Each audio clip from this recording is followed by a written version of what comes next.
بزرگان محترم اور برادران عزیز، السلام علیکم ورحمۃ اللہ وبرکاتہ۔ اللہ تبارک و تعالی کے فضل و کرم سے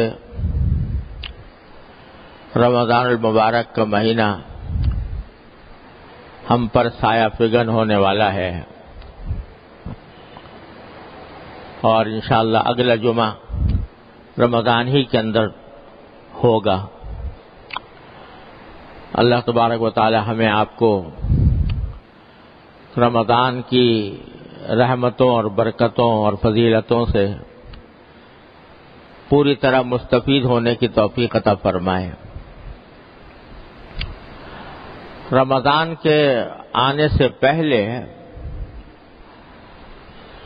اس کی کچھ تیاری کی ضرورت ہوتی ہے۔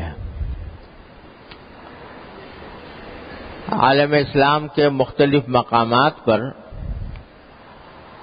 رمضان المبارک کے آنے سے پہلے استقبال رمضان کے عنوان سے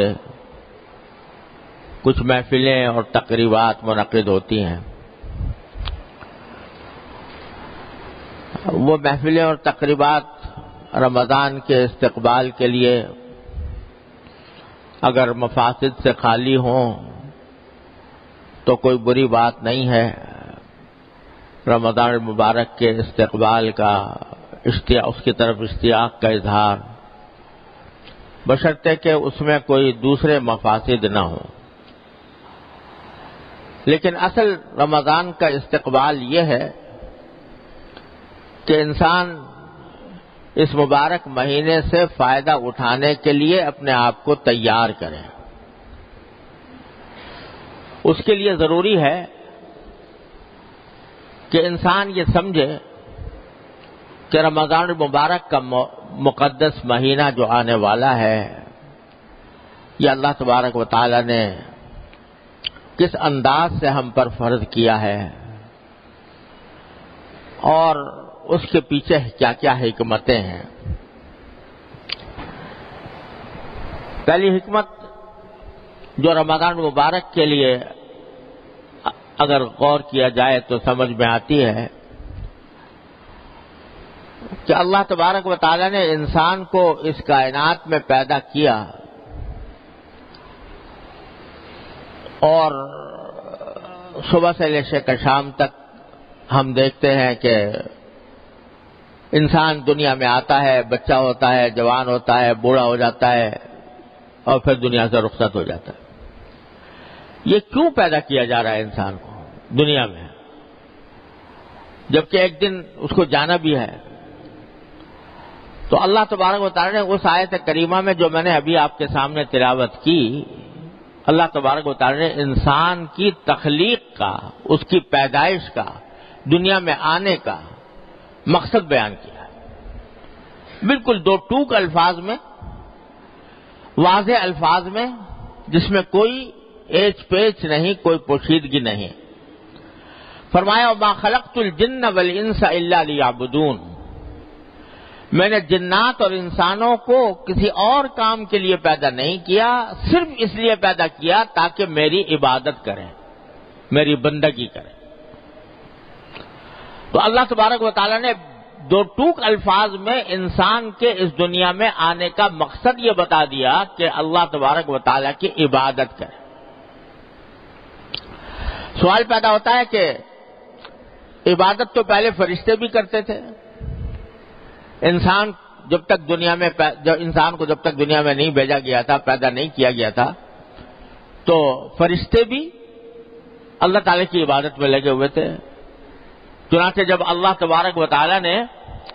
فرشتوں سے کہا کہ میں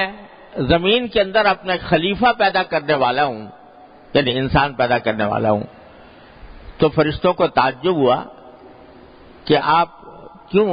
پیدا کر رہے ہیں؟ نحن نسبح بحمدک ونقدس لک، ہم تو اسی کام میں لگے ہوئے ہیں کہ آپ کی تسبیح کرتے ہیں، آپ کی پاکی بیان کرتے ہیں، آپ کی حمد کرتے ہیں، آپ کی تقدیس کرتے ہیں، پھر اس نئی مخلوق کو پیدا کرنے کی کیا ضرورت ہے؟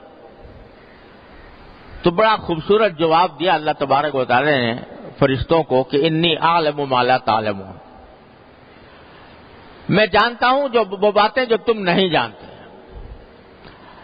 اور وہ در حقیقت بات غور کرنے سے یہ سمجھ میں آتی ہے کہ بے شک فرشتے عبادت میں لگے ہوئے تھے، اللہ تعالیٰ کی تسبیح و تقدیس میں لگے ہوئے تھے، لیکن ان کو اللہ تعالیٰ نے پیدا ہی اس لیے کیا تھا کہ وہ اس کی تسبیح و تقدیس میں لگے رہیں۔ ان کے اندر اللہ تبارک و تعالیٰ نے گناہ کرنے کی، غلطی کرنے کی، غلطی کرنے کا کوئی مادہ ہی نہیں رکھا تھا۔ نہ ان کو بھوک لگتی، نہ ان کو پیاس لگتی، نہ ان کے دل میں جنسی خواہش پیدا ہوتی، نہ وہ گناہ کرنے پر قدرت رکھتے ہیں۔ اللہ تعالیٰ کی نافرمانی پر ان کو قدرت ہی حاصل نہیں، پیدا اس طرح کیا گیا۔ لیکن انسان کو پیدا کرتے ہوئے اللہ تبارک و تعالیٰ نے انسان کو ایسا بنایا کہ فَأَلْهَمَهَا فُجُورَهَا وَتَقْوَاهَا، اس کے اندر دونوں قسم کے مادے رکھ دیے، گناہ کا بھی اور اطاعت کا بھی۔ دونوں قسم کے مادے انسان کے اندر موجود ہیں۔ بھوک اس کو لگتی ہے، پیاس اس کو لگتی ہے، جنسی خواہش اس کو پیدا ہوتی ہے،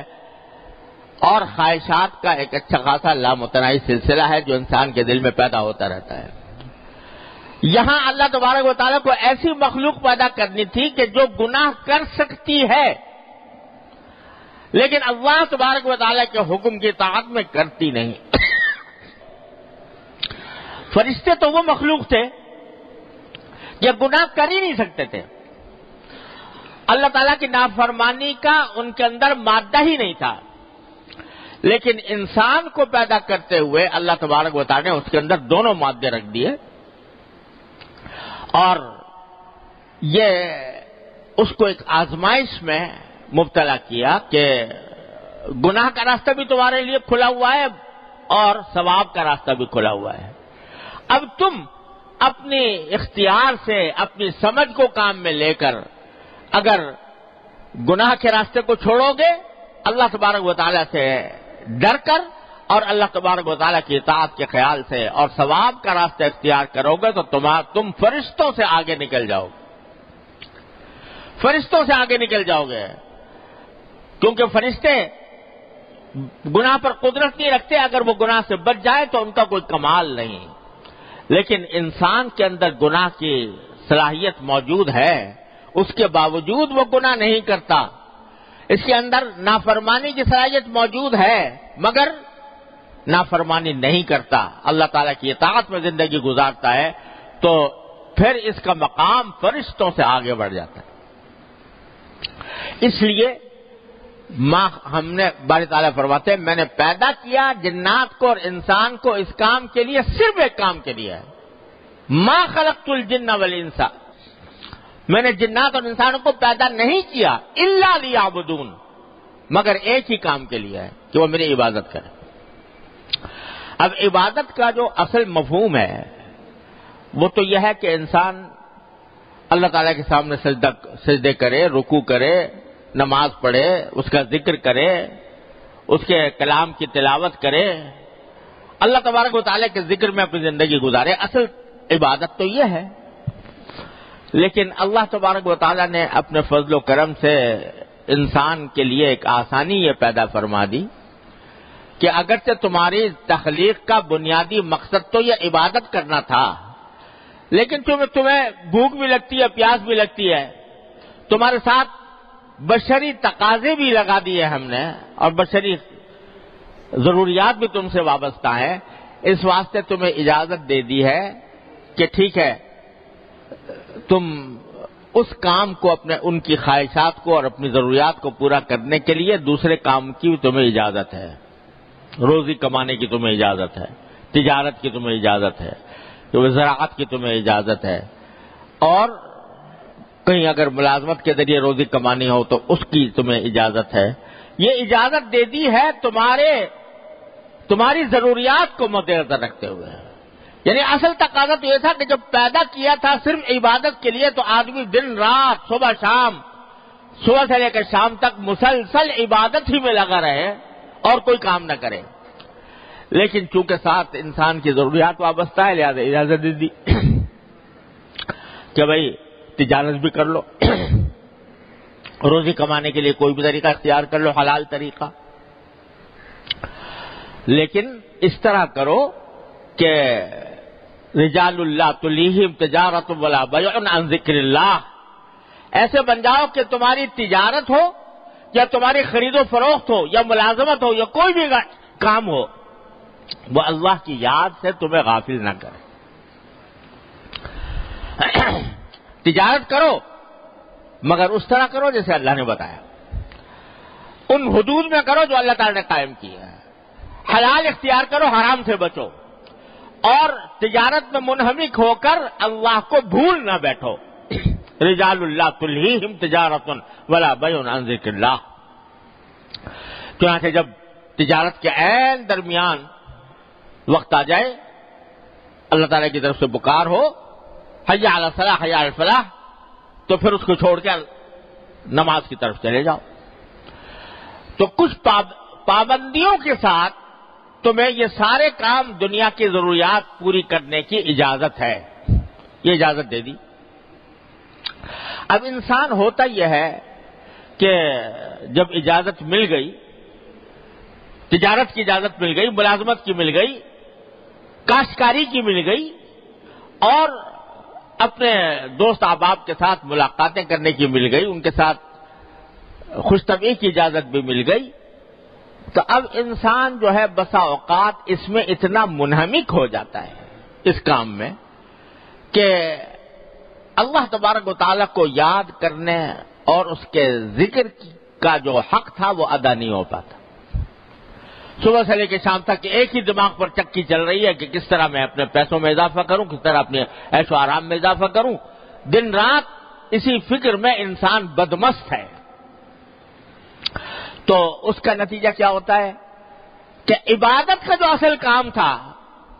وہ پیچھے رہ گیا، اور یہ جو ضروریات کی وجہ سے جن چیزوں کی اجازت دی گئی تھی وہ آگے آ گئی۔